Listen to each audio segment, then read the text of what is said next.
Hola and bienvenidos a la. Okay, that's about as far as I'm going with that. Hey there, it's me, and we're doing that thing again. It's that thing called Harry Potter Abridged. This is chapter 14 of Harry Potter and the Chamber of Secrets. And chapter 14 of Harry Potter and the Chamber of Secrets is entitled Cornelius Fudge, who I believe, through reference at least, we have knowledge that he is the Minister of Magic for Magic, one of those.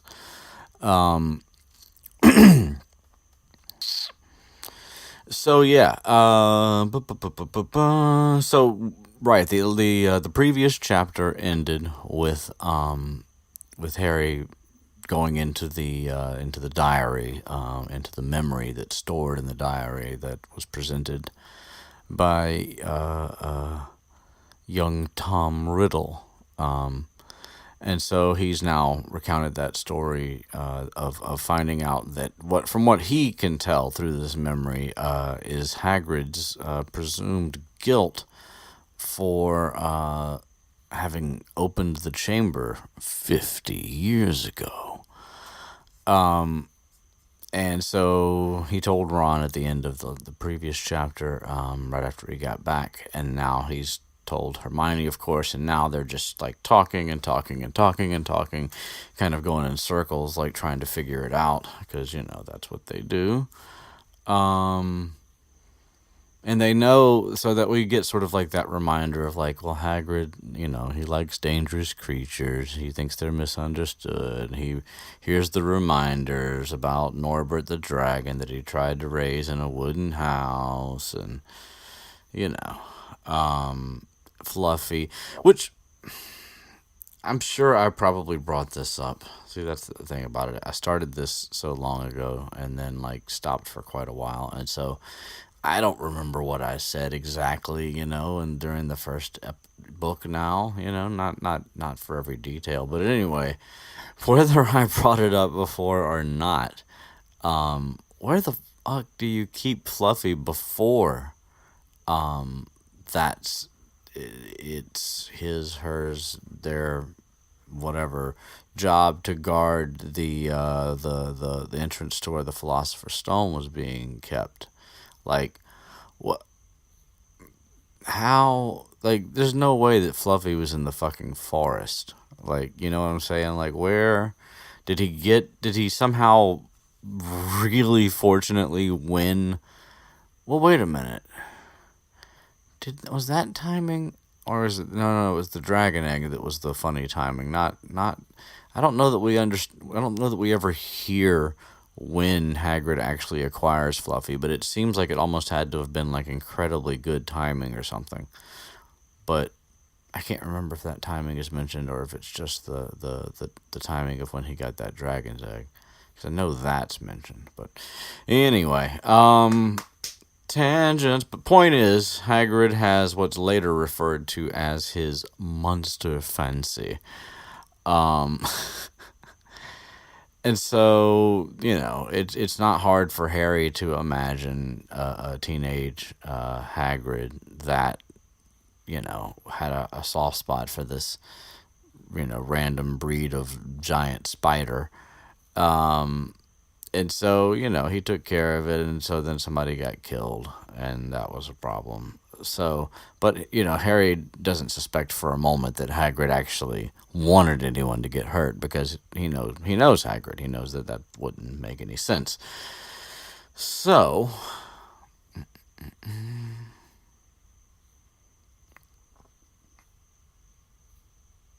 and yeah, so there's more of the talking, and they're like kind of going back and forth about it all, and Hermione's like, well, maybe, and it's worth noting that this is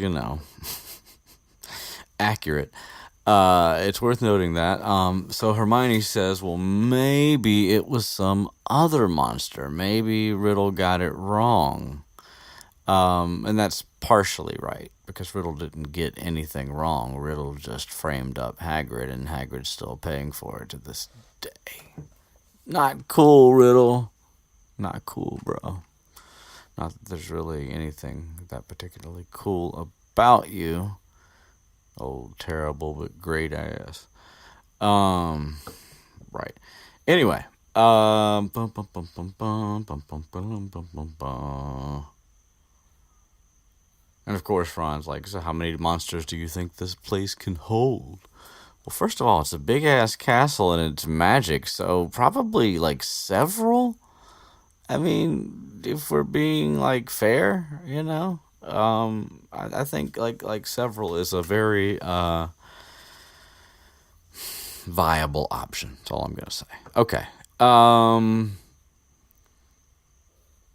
And they're like, yeah, we always knew Hagrid was expelled, and obviously the attacks must have stopped. Otherwise, Riddle wouldn't have got his reward. So that's sort of how Rowling is answering the question that I posed before. Like, if Aragog got away into the forest and wasn't killed, then how did they? What was the evidence that Riddle provided? But apparently, like, by arresting Hagrid and just being able to suspect him because he was half giant, maybe. Spoiler alert. Like it just makes the whole thing even worse. Yeah, anyway, yeah, it's not right. I mean, and I know Dumbledore isn't the minister. He never worked at the ministry. He doesn't want a governmental job. He doesn't trust himself with that much power, rightfully so. But yeah, it's really unfair, the whole Hagrid thing. Let's move on, shall we? We shall.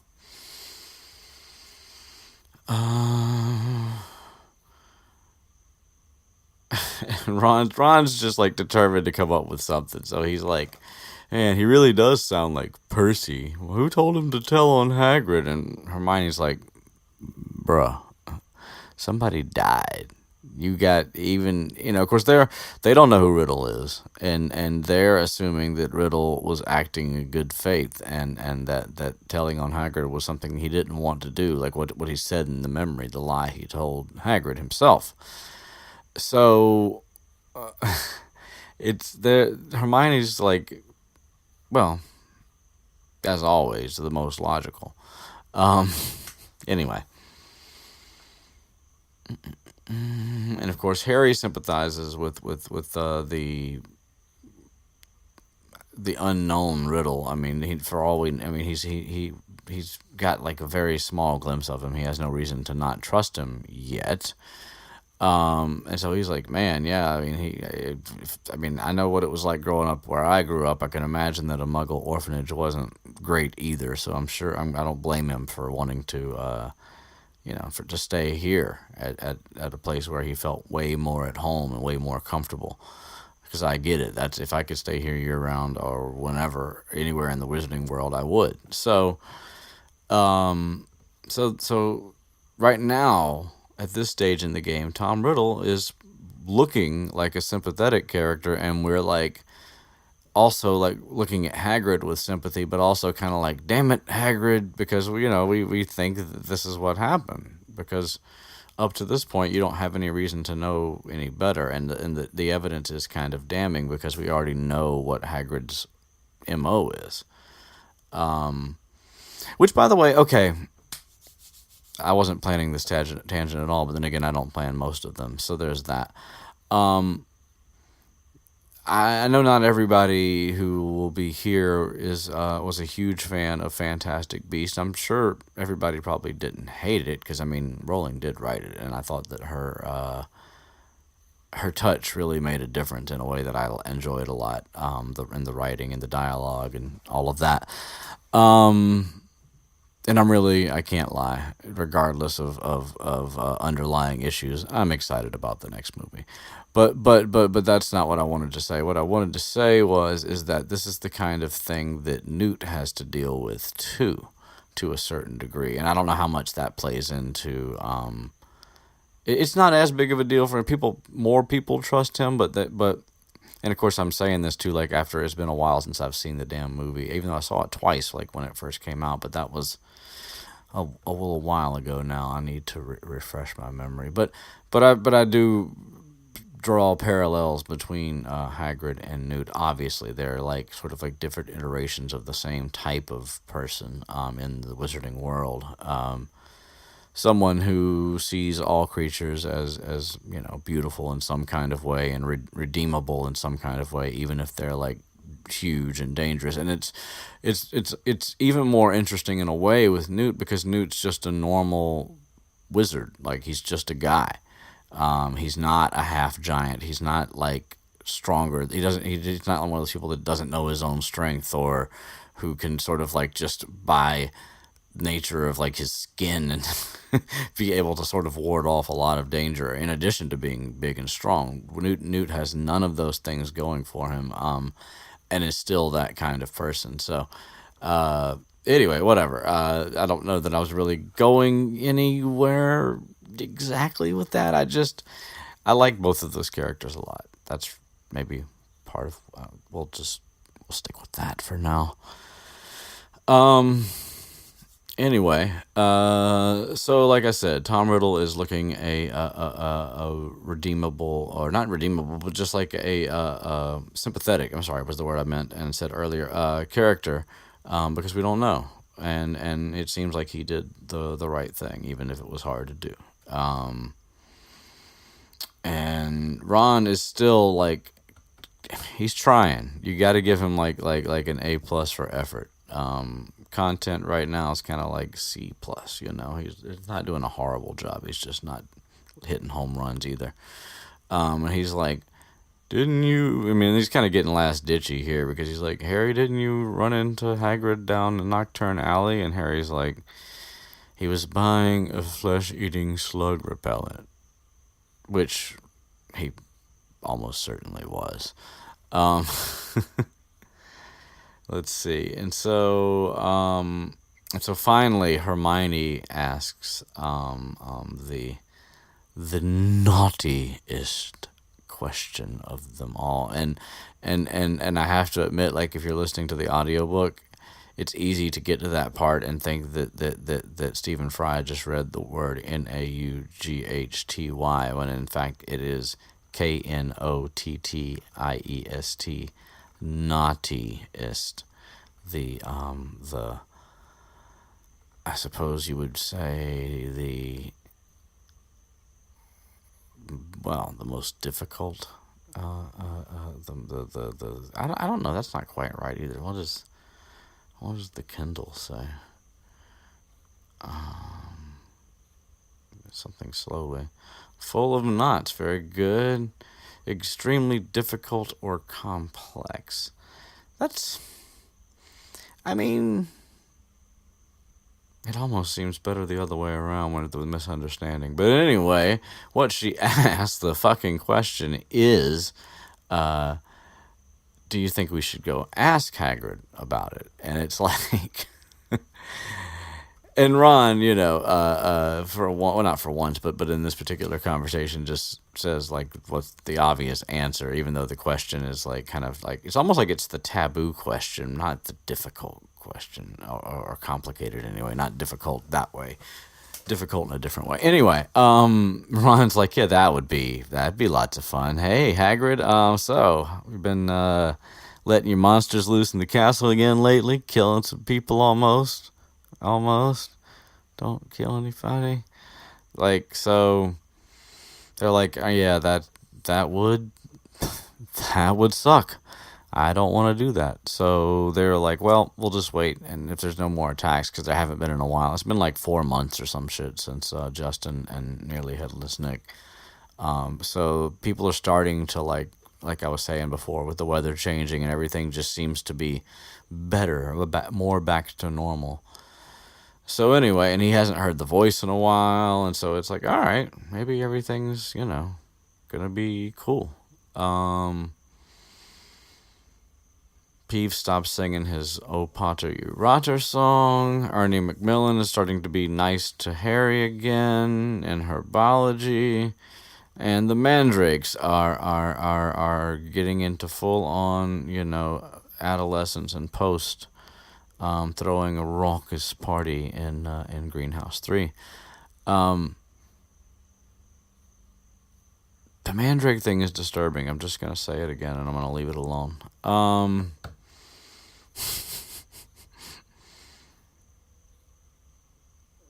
So anyway, the point being with that is they're getting closer to being ready to be used for the restorative draft that will be made to revive the petrified people. So, then we move on to another sort of logistical section of this chapter where where it's brought up that it's time for them to select their subjects for the next year. And there's people giving advice, mainly Percy. And Harry wishes he could give up potions, but he can't. They just have to add stuff. And Ron wants to ditch Defense Against the Dark Arts. And Hermione's like, why? And he's like, because Lockhart sucks. And the guy's like, I haven't learned anything. Which, I mean, is legit. But, of course, he'll only be here this year. Duh. Okay, they don't know that yet, but whatever. Neville, poor Neville, he gets letters from everybody because they all sort of expect him to not be able to decide for himself, which sucks. Because as it turns out, when you feel that way about yourself and people go overboard with it, they sort of encourage that instead of encouraging you to kind of figure it out. I don't know, whatever. Rooting for you, Neville. Anyway, they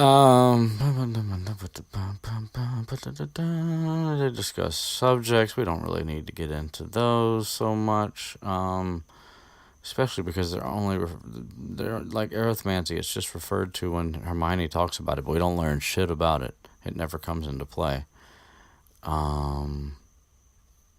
Dean Thomas went with the random blind pointing your finger method.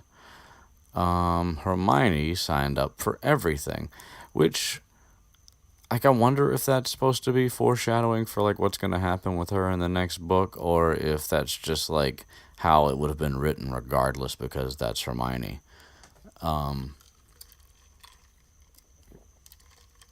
Because in theory, you shouldn't be able to take everything, I don't think.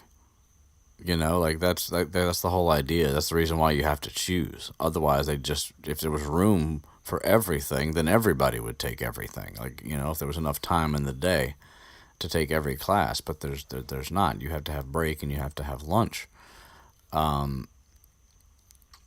So, yeah, anyway. Just wondering. There's another point in this book. Well, yeah, I think in this chapter, we'll see. I feel like there's another point where, I'm like, was this intentional foreshadowing, or is it just coincidental foreshadowing? We'll be keeping an eye out for it. As I say, Percy shares his advice. It's also, kind of silly exposition, because he's it's never too early to think about the future, so I'd recommend divination.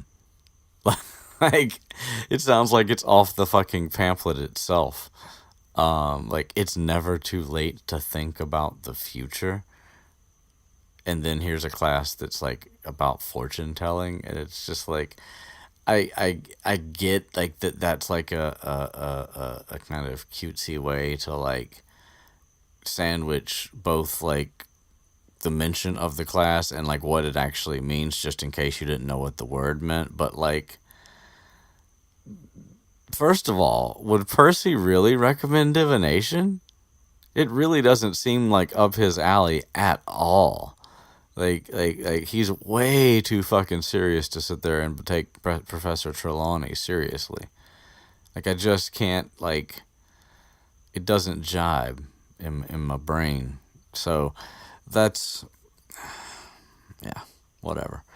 Um, he also mentions Muggle studies, which is something that I also wouldn't really expect him to be interested in. But I don't know. Maybe there's changes that are still yet to happen. With, I mean, I guess there are technically, of course there are, but I kind of always thought that like Percy was in a lot of ways already was the person that he became when like things went wrong. It just became more and more comfortable being that person. But I could be wrong about that. I mean, his redemption is a nice arc later. I mean, and I'm sorry, that's spoiler alert, right? But like most of you know anyway. And secondly, I mean, it's really like in the grand scheme of things, it's a fairly minor subplot, but like it also has a pretty large emotional impact, though, in my opinion. At least it does to me, because of the groundwork laid of the relationship with Percy all the way through all the books. I mean, so much so that it like makes it sometimes seem like where are the other I mean, I know in this book Penelope Clearwater is another prefect, but like there are other years where it seems like as long as Percy's there, it doesn't seem like when Percy becomes a head boy, it's like instead of following the prefects out of the Great Hall at the beginning, in the opening or beginning feast or whatever the fuck they call that first one, like instead of leading the first years out, like instead there aren't prefects until Ron and Hermione become prefects. It doesn't seem like. Wouldn't there be some every year? Now, see, I am okay. I have no idea. Like this isn't something that I didn't go to any kind of boarding school, and also I'm not English, so I don't. I could totally be like missing something very obvious here. So feel free to point that out, Jorge or whoever else, Sarah, somebody over there, because I don't really know. But my point is that like Percy is he's in enough stuff like throughout the whole thing that it sort of feels like most of the time that he's like the only student leader in Gryffindor while Harry's there until Ron and Hermione become prefects, because like name another prefect in Gryffindor. And I actually have built-in crickets for that. Right. I don't know of one either. And like I said, until Ron and Hermione become them. And that might, like I said, that might be like maybe there's like an intentional gap system. I don't have any idea. Maybe they're like round robin with the other houses. Maybe they don't all equally represent. I have no fucking idea how that works. But I do know that Percy is dating a Ravenclaw prefect named Penelope Clearwater. And presumably she's the same age as him. It's not necessarily true, of course, but that would put two people from two different houses as prefects in the same year. So, like,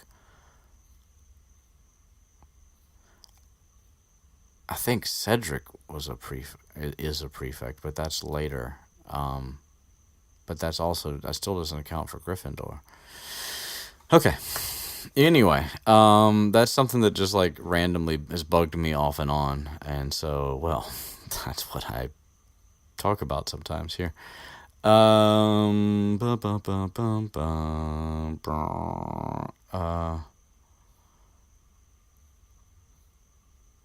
right, so more and more career stuff, blah blah blah. Which Percy talks about Charlie. Percy, like, he just talks a lot here. But Harry at this point doesn't feel like he's good at anything except for Quidditch. But he's also, we'll see. He develops. Anyway, he and Ron end up choosing the same subject, so that way they can, like, suffer or triumph together because, hashtag BFFs.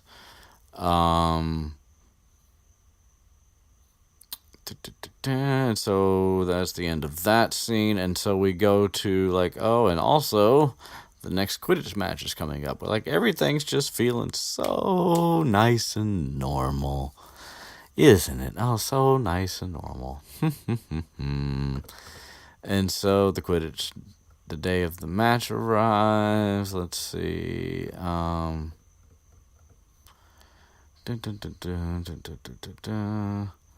And then he's just finished a the last training session before the match, and as he's coming up to the stairs to go into the dormitory, he runs into Neville, and Neville's looking all like, see, what had happened was you need to come look at this. And he's like, I don't know what happened, but yeah, look. And so basically, Harry's shit is everywhere. Like, his trunk's been emptied, everything's thrown all over the place. And it takes him a minute to, like, even just process what the fuck's going on, because obviously that would be traumatic for anyone. And, because, I mean, it's a pretty big invasion of your privacy to, like, it's one thing to, like, maybe, like, look around, like, oh, they kind of, like, looked around your bed or some weird shit, but, like, that would be weird. But, like, opening, like, this closed place that you sort of, like, put things away, and most of them are innocuous things, but still, you never know. Somebody might be hiding in their trunk. Anyway, so Harry doesn't know really what to think at first, and so he just starts putting everything away, and he's like, I don't think any, or does Ron asks, right? But Ron actually, like, is the first one to say, like, the fairly obvious, but, like, the tiny bit of deduction made there. He's like, somebody was looking for something, which, I mean, it's fairly obvious. Okay, fine. And so he's like, yeah, is there anything missing? And Harry's like, And it's not until he gets near the end that he's like, it was the diary. And Ron's like, oh, fuck.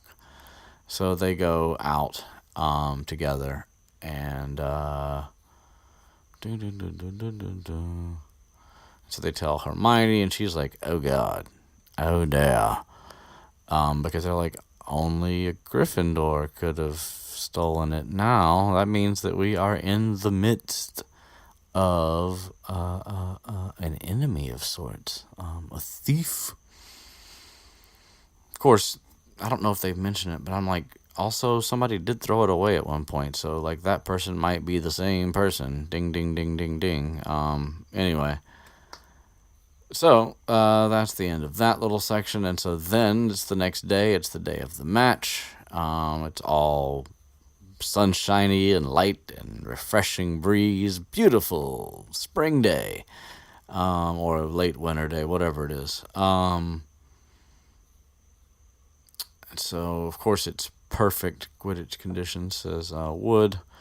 So everybody's like, just, it's gung-ho. Everything is normal, and there's nothing more normal than playing Quidditch.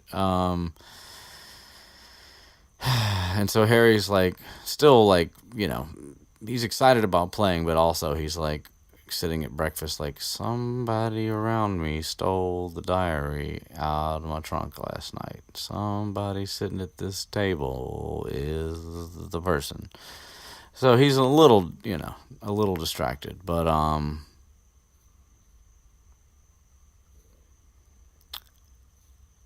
and so then he's headed back out, to go get ready, and he hears the voice again. He's like just about to come up the main marble staircase from the entrance hall, and he hears the voice saying, "Kill this time. Let me rip, tear." And so he's like, and so he's like, I heard the voice again. Didn't you hear it this time? This time? And Ron's like, nope. And Hermione's like, some bitch. Hey, to the library. I'll be back. And so, because she's like, I understand something, I think. And Harry's like, why has she got to go to the library? And Ron's like, because that's what Hermione does. When in doubt, go to the library, which is absolutely 100% accurate description of Hermione. So Harry's trying to see if he can hear the voice again, but he doesn't, and because everybody's coming out of the Great Hall and like heading out to the pitch. And so Ron's like, hey, buddy, I know you just heard the voice and all, but go get your fucking broom and change and, like, play the game and win and do good stuff for Gryffindor. It'll be great. And so Harry's like, and so he runs up and gets his shit. And so he comes back down and goes to the changing room. And so he's like, well, at least everybody's outside now. Right, that's the good news, right? Like nobody can be attacked if they're all out here. Whew! I can play the game at least, and that'll be fun. We can all forget about it for a little. Oh. And so yeah, just as he's getting on the broom to get ready to kick off to start the match, here comes McGonagall running up from the castle with a megaphone. Which I guess has like the sonorous charm built into it or something. Like, who knows? And of course she's yelling that the match has been canceled, and everybody's like, and yeah, so that happened, and everybody's like, and Wood's like, what the, no, we, Gryffindor, the cup, no. And so yeah, she's like, everybody back to your dormitories, or your common rooms, I mean, and your head of house will come holla at you. And then she heads over to, or she beckons Harry over to her, and she's like, yeah, you're gonna want to come with me. And he's like, I was out here, why do you but he doesn't say anything. He's just like, okay, following you. And Ron sees him, and he comes over, and he's like, and instead of like saying anything tart or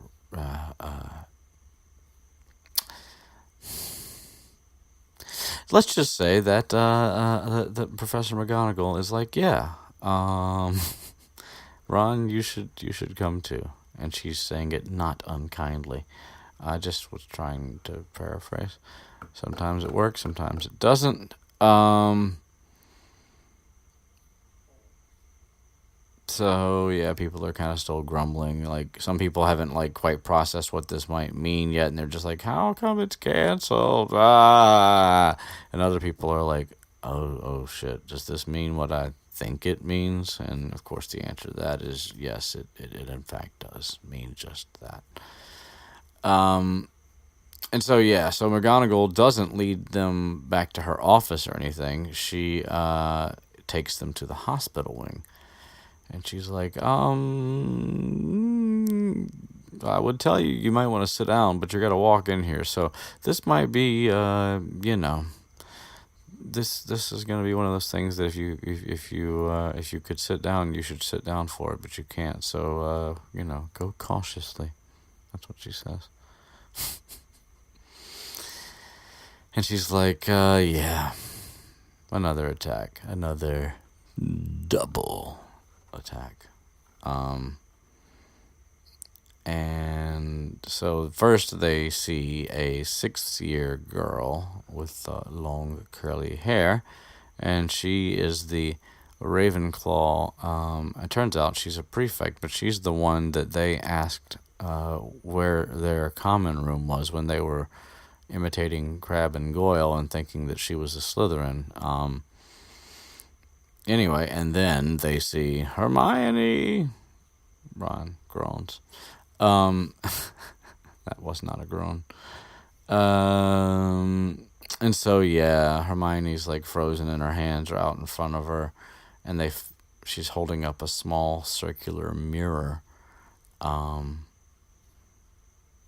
that's, curious. What's that mean then?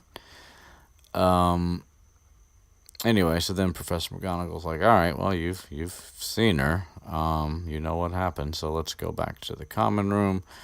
And that's where McGonagall lays down the new law, which basically means everybody has to be in early. There's no more Quidditch. There's no more rehearsals. There's no more practices. There's no more club meetings. There's no more 4-H. There's no more, gobstones. There's no more,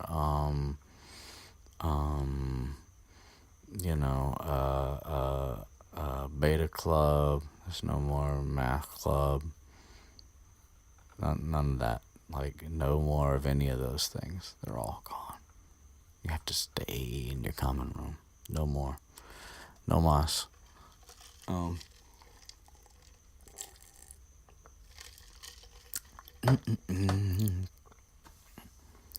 So anyway, so shit's kind of shady, and they're gonna they're gonna be taken to classes by their teachers, and nobody's supposed to wander out alone, and all that good stuff. And McGonagall does mention that it's likely that the school will be closed unless the person who's doing this is caught, which is exactly what Professor Dippet said to Tom Riddle 50 years ago. So yeah, McGonagall's calling for anyone who might know anything to come forward, and then she heads back out. And Lee Jordan's like, I don't know if anybody's noticed this, but just BTW, ain't no Slytherins got attacked. Why don't they just get rid of them? Which, I mean, it is the heir of Slytherin supposedly who's doing this, so there's some validity to that idea, but of course it's not really the best solution, and of course Dumbledore knows that, McGonagall knows that. That's why the Slytherins haven't been chucked out en masse, because obviously, first of all, there's only one person behind this, or at least likely there's only one person behind it. Anyway, and Dumbledore knows who it is, who it has to be, because he knows the history of who Tom Riddle is. So yeah, and presumably at this point he's explained that to McGonagall. He obviously, there was a couple chapters ago she didn't have any idea what the fuck he was talking about, but you never know. Dumbledore's a bit secretive, as we learn. Anyway, but yeah, Lee Jordan's just like, fuck Slytherin, and everybody's like, yeah, you're right. He gets scattered applause, so some people agree, some don't. Or some are just too apathetic or scared to really have strong emotions right now other than fear. And Percy's looking all rattled and rocked because a prefect, well, that's what they think. They think that it's because he does say to Malfoy when Ron and Harry are impersonating Goyle and Crabbe, he's like, I'm a school prefect. Nothing's about to attack me. And so, yeah, that girl Penelope Clearwater is two things. She's a fellow prefect, which has got him freaked out. Also his girlfriend. Not revealed yet, but nonetheless, there's the reaction. He's in shock. So Harry's he's hearing all this and seeing all this, but he's still stuck thinking about Hermione and what it has to, just the fact that this happened to her, right after she'd said that she'd figured out whatever was going on.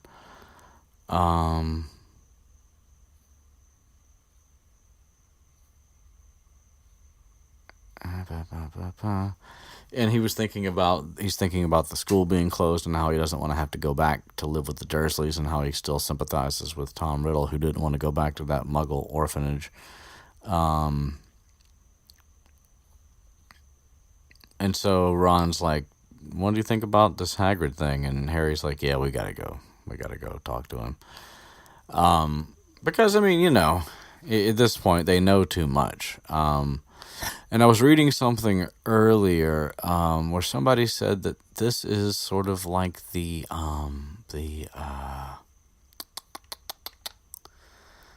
what was the word? I don't know if it was Inception. I don't think it was, but it was like the beginning of Harry's.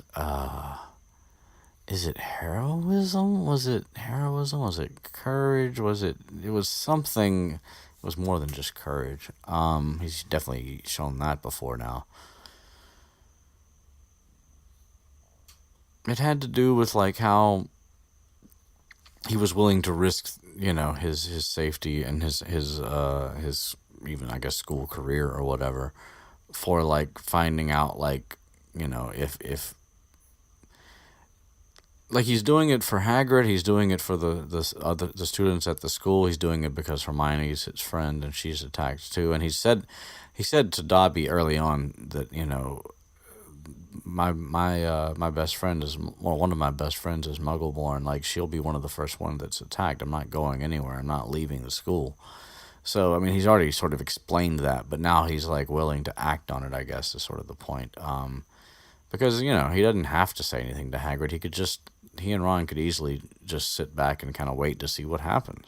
And nobody could blame them. I mean, they're kids. They're not expected to do anything at this age, at this point in their lives. I mean, that's why they're supposed to be adults in charge in the first place, to sort of make the tough decisions. But they're making one anyway. Well, Harry is, and Ron's like, yeah, I'm with you, because, I mean, I'm with you, except for when I'm like really, really, really, really hurt, and then I'm not. But then I'll be back with you again, though, because like I'll figure out that I'm an idiot and fix it. That's basically Ron.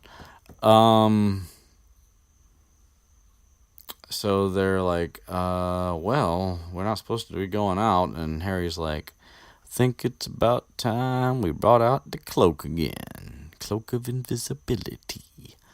And so, yep, they do that. They wait, and they go to bed at a normal time. They wait for everybody to go to sleep. The usual sneaking out after dark thing that happens.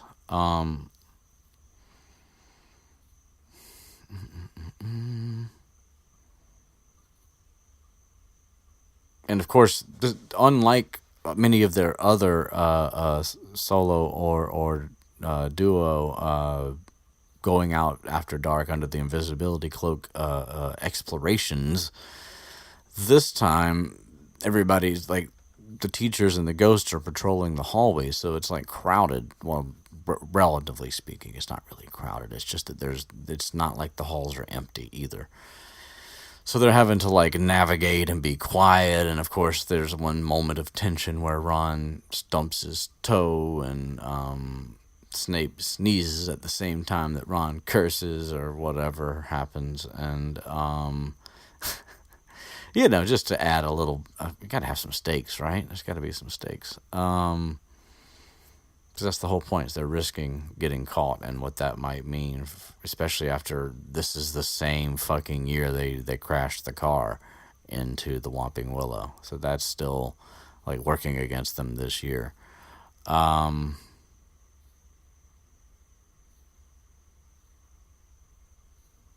Is this... Hang on a second. Let me think about something. Well... No. It's in the next book, too. I was just thinking, like, there comes a point, I think, and maybe I'm wrong about this, because for whatever reason I was just thinking about the end of Goblet of Fire, but, like, in the first few books, Harry has to, like, break rules to get into the dangerous situations, but, like, Harry doesn't break any rules in Goblet of Fire. Like every rule that's broken with regard to him is broken for him, in like without his intent or knowledge in most cases. And he still ends up in like the most horrible scenario he could pretty much end up in. And in Prisoner of Azkaban, it's like, Yeah, like they're out under the invisibility cloak when all the mayhem at the end of the book starts. So they are again out, like breaking rules, so to speak. Out after dark, mainly being the main one, but then the other things involved with it too. Uh, so that's kind of an interesting thought because like it's like things go beyond. Well, okay, yeah, no, in book five, obviously because Umbridge is there, practically everything you do is breaking rules, and then they become like a rebellious, like they have a whole full blown rebellion. So that's, yeah, never mind. It's just maybe that book four threw me off. Um, I can't remember Half Blood Prince right now. There's too many. I've got too many different things going on in my I'm like living in different Harry Potter timelines. It's kind of strange right now. I know I mentioned that before. Anyway, right back to the here and the now. So yeah, they get out of the castle with the invisibility cloak, and they make it to Hagrid's, and Hagrid opens the door with his crossbow aimed out, and he's like, "Oh, it's you. What are you doing here?" And they're like, "What are you doing with the crossbow?" He's like, "Nah, we'll both say nothing then, huh? Okay, fine." And so Hagrid's acting really strange, and he like says he's gonna make tea, but he just pours hot water, and yeah, and they're like, "So did you hear about Hermione?" And they're like, "How do we ask him this? How the fuck do we ask him this?" Um,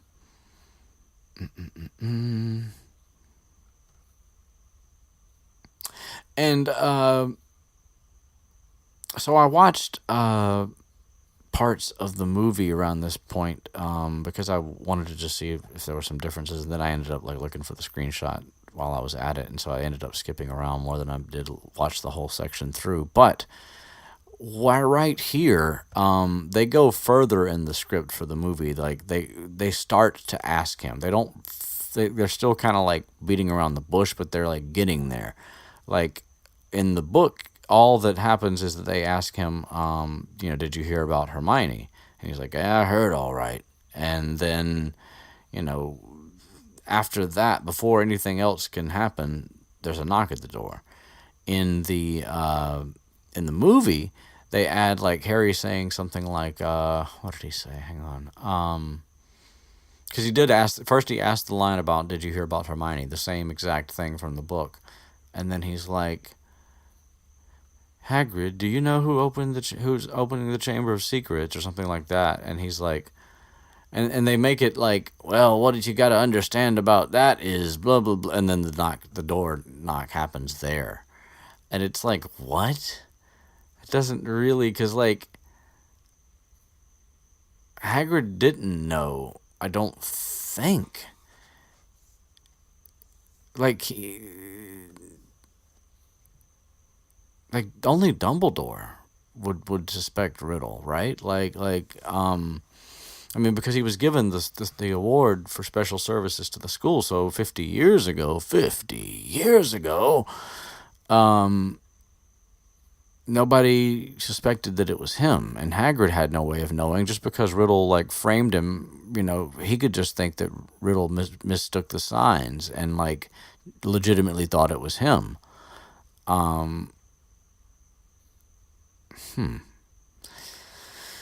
Anyway,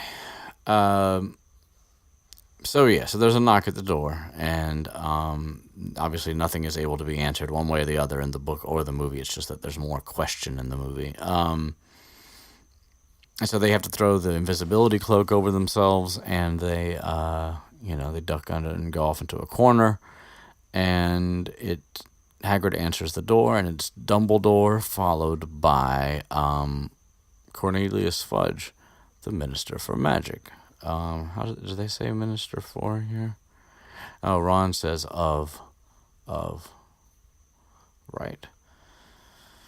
Anyway, because Ron's like, that's Dad's boss, Cornelius Fudge, and Harry's like, bro, whispering is still too loud when people are like 5 feet away from us. Um, so anyway, but so something I noticed that they definitely changed for the movie is that like the description of what Cornelius Fudge looks like in the book is just it's comical and like almost to the point of like how does anybody take this man seriously as like the head of fucking government, or do they? I don't know, but he's a short portly man, which I mean whatever, that's just a body shape, but of course another heavy set not good guy. And Fudge is like, what house do you think Fudge was in? Slytherin? Because he's very like he's gotta be a Slytherin. I mean, maybe not, but because like in some parts of the story he seems like all like I don't know, like jovial and nice and unctuous and hey Harry, what's up? I got you. That's later, but then like in points like this, like he's doing like really like fucked up governmental type things, like taking Hagrid in, which he's about to do. Spoiler alert. For the next like minute or two. Anyway, but yes. So yeah, there's that. Another more not even morally gray. I mean, he's definitely more negative than positive because things just keep going downhill with Fudge. Right. Anyway, whatever. Blah blah blah blah blah blah. And so Hagrid's all like, "Oh shit, what the fuck?" And he's all pale and sweaty and stuff. And so yeah, Fudge is all like, "Bad business, sorry, we're gonna have to do something." And Hagrid's like, "Oh, man, I never did." Like, and he's like, "Dumbledore," and Dumbledore's like, "No, really. I'm gonna just say now on the record that Hagrid has my full confidence. Like, he ain't do shit. I mean, he does do shit, but he didn't do the shit that like caused the shit. You know what I'm talking about? That's what I'm trying to say." And so everybody understands that, and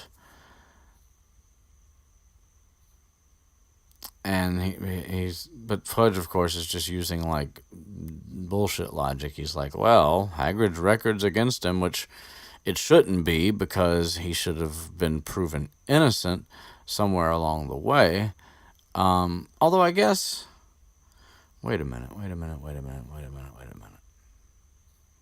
Is the diary the first proof, like the first legitimate proof that like that Riddle framed Hagrid, and then of course it's destroyed, so the magic that shows the memory can't still be there anymore? But I thought, why did I think that like enough was known before? I mean, well, because Tom Riddle turns into Voldemort, and that much is like known, right? Maybe that's the reason why I was thinking that. Because that would obviously make it where we know that he was. I mean, so Fudge knows that, right? Like that should be common knowledge at this point in the story. Anyway, but just either way, there's no way to like expect that it's Hagrid. But whatever, Fudge does. Or I say there's no way. It seems like there shouldn't be. Maybe there is. And he's like, the school governors have been in touch. Which we're about to find out who's pulling those strings. And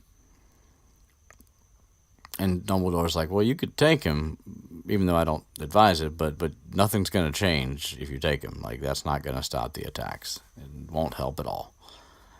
And Fudge is like, I'm under a lot of pressure. I have to be seen to be doing something. And that really like is our first look. I mean, we're seeing him. This is our first time meeting Fudge, and like this is so we're told from the beginning that this is the kind of person he can be when he's put in an uncomfortable situation. Although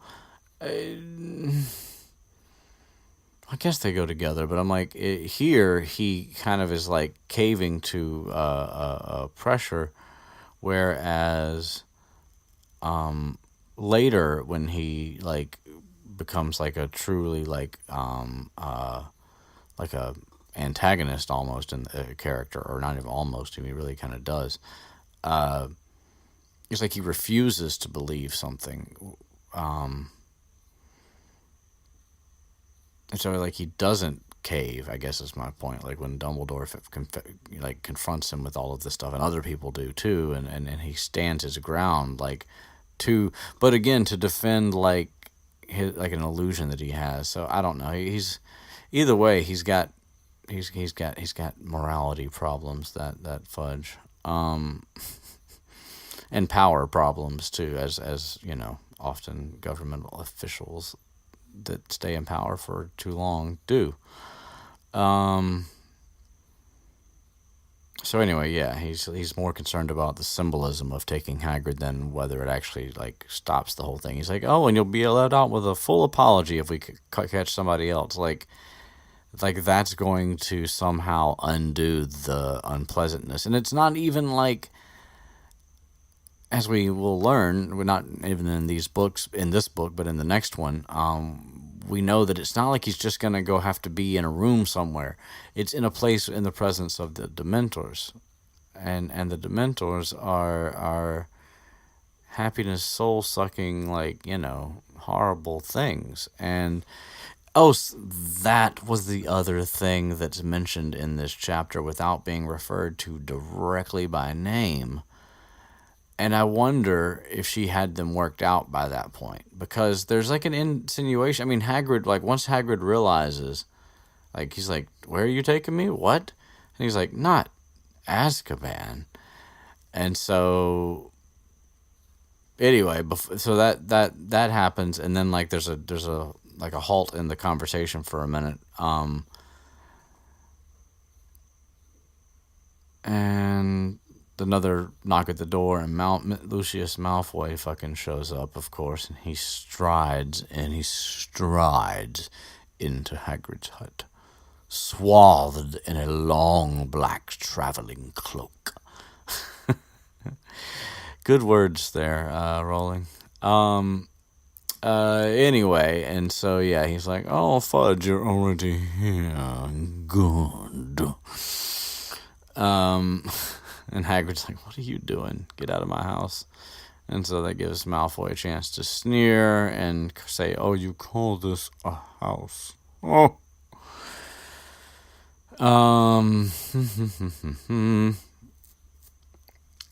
And so, yeah, and so Malfoy's like, yeah, I came to see the headmaster. And Dumbledore's like, what the fuck you want with me, bitch? And he's like, well, I have an order for your suspension.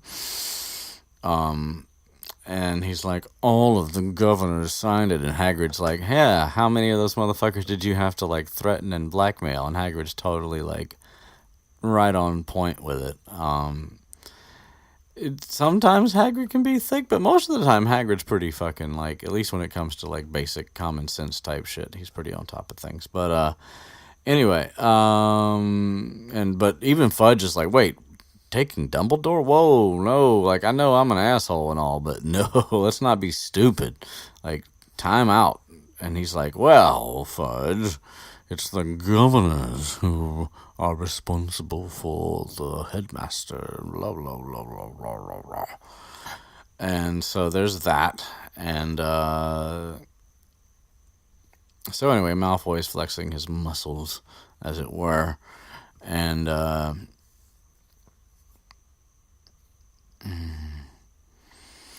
so yeah, Hagrid has his outburst. Oh, and so this is where it is. And so Malfoy is like, you shouldn't shout at the Azkaban guards like that. They won't like it at all.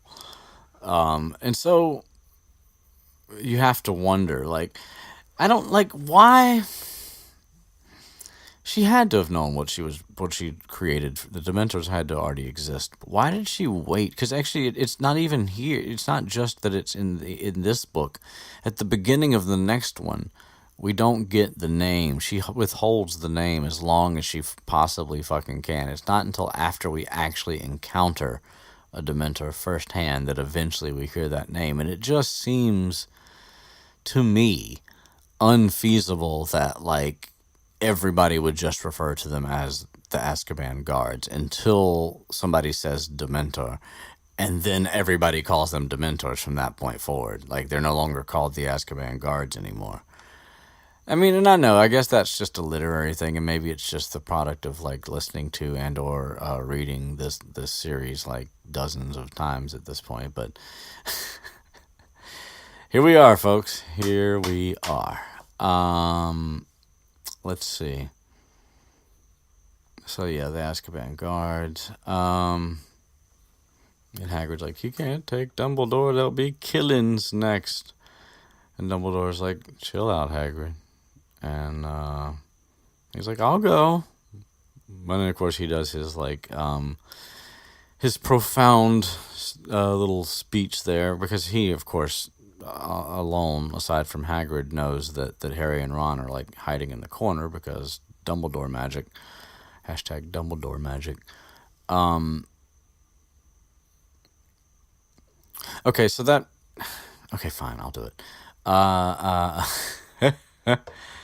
So, I mentioned before that Dumbledore in different points of the story does, like, magic without a wand and, like, sort of, like, has innate senses that, like, other people don't seem to have.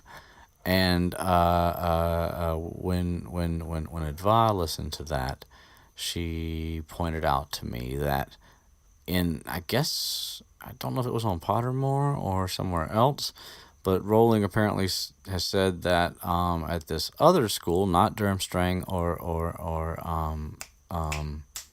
Beauxbaton, but another one, they start off practicing magic without wands, or maybe they don't ever use them. I don't remember.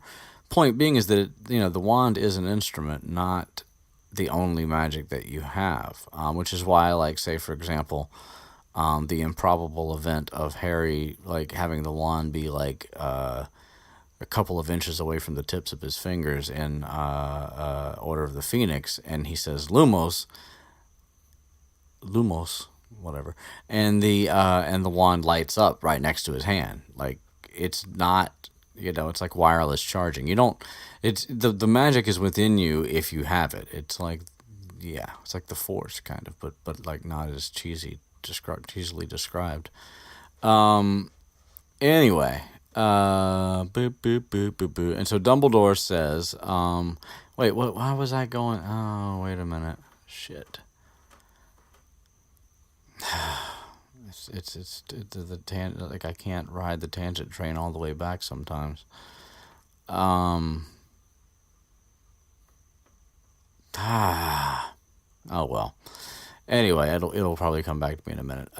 So Dumbledore's like, yeah, you will find that I will only truly have left the school when none here are loyal to me. And he also says that you will also find that help will always be given at Hogwarts to those who ask for it.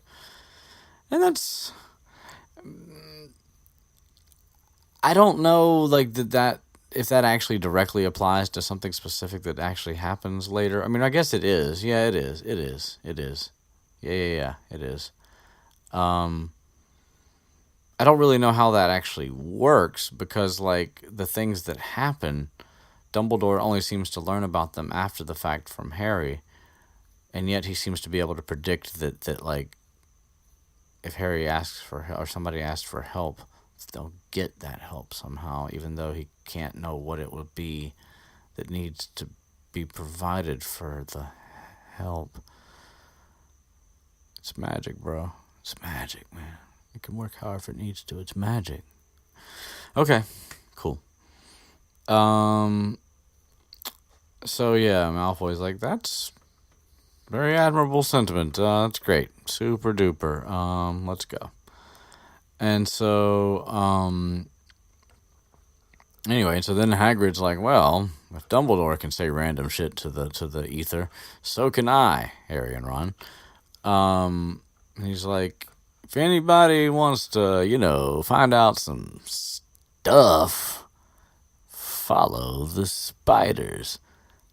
That's, boy, like, if I had to, like, get some advice from somebody, that would not be the thing I would want it to be. Or some help. So anyway, and he's like, oh yeah, and also feed Fang. Like, I don't know who they expect me to be talking to if there's not somebody invisible in this room, but also, please, somebody feed Fang. And so that happens, and so they all leave, and Harry and Ron are still in Hagrid's hut, like, and they pull the cloak off, and they're just like, fuck, Dumbledore's leaving, we're screwed, now there's going to be attacks like every day. And Fang starts howling. Poor Fang. And so that's that. That's how that chapter ends. So yeah, things are looking a little bleak at this point. The attacks are probably not going to stop. Dumbledore's leaving the school. And, Lucius Malfoy is obviously a manipulator. Also, Fudge, not really the best character to be the Minister of Magic. So we get to see that even in this world, that the people who are high up in government, not always the best people. Which, I know, big shock, right? Like, water's wet, sky's blue, grass is green. I get it. I'm just saying, that it provides a more realistic underpinning for the wizarding world, rather than it being like some fucking Candyland. Although, oh wait, so did I? I didn't, did I? I didn't. I missed it. But like the colors that fuck. I'm sorry. Hang on.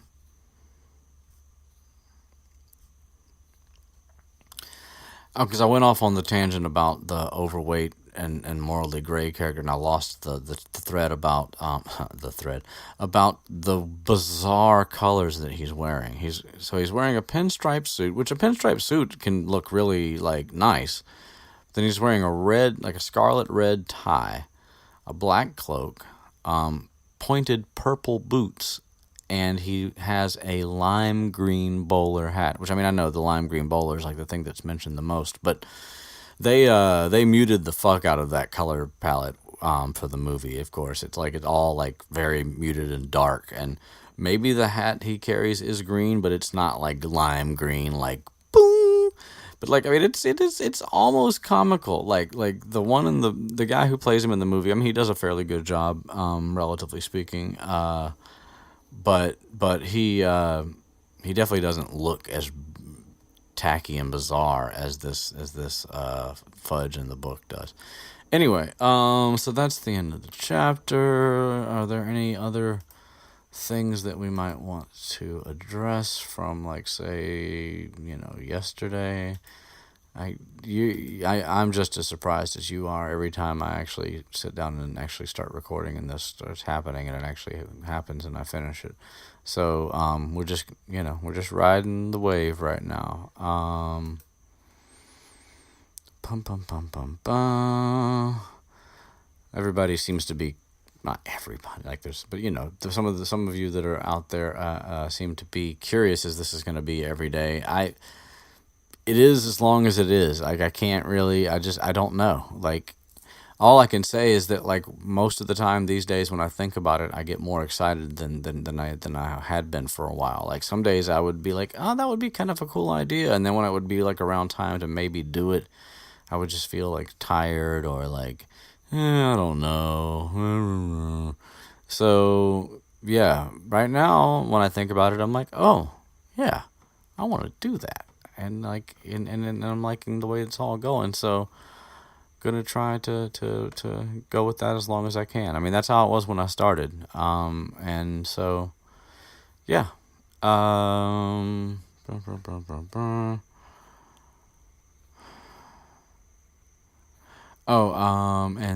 on YouTube, Judy Rose, I'm still curious. Are you a Facebook Squad person too, or do we know you by another name?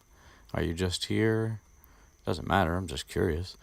Anyway, you said that in some other British literature you have seen that the word diary can be interchanged with daily planner, which is why it would have a year on it. And that makes sense. And also, I mean, I was thinking, I mean, like some diaries maybe because, I mean, there is like the inherent nature of time. But I don't know. I think anyway, at least at this point, most things that are like quote unquote journals, which are often used as like a diary or something like that, don't have any of that stuff. But anyway, yeah. It's worth noting because a planner obviously does have dates, and it's very specifically that way for a reason. Anyway, yeah. So that's pretty much that. I'm glad that those of you who are enjoying it are enjoying it. I am too. We will see you next time. Peace.